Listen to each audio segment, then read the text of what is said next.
think about education, the traditional view is thinking about how do we get students to master content. That's kind of how we approach our classroom practices. It's how we allocate resources. It's how we think about learning as this cognitive process. What we've learned from social psychology primarily is that learning actually is more of a social experience, that people come to see themselves as learners or not. And so because of this identity component to learning, there's also a lot of psychology around what allows people to internalize that identity of a learner and potentially not. So when we're talking about the psychology, first let's take a step back, if we will.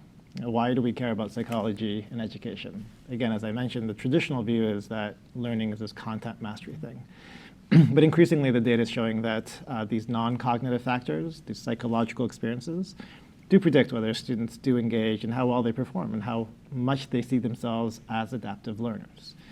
And so when we recognize these predictive values of the psychology of the students in terms of how they see themselves as learners, we also recognize there's an opportunity for creating programming or interventions or initiatives that foster more of these adaptive mindsets or these adaptive psychological experiences for students to really be able to accept and see themselves as learners.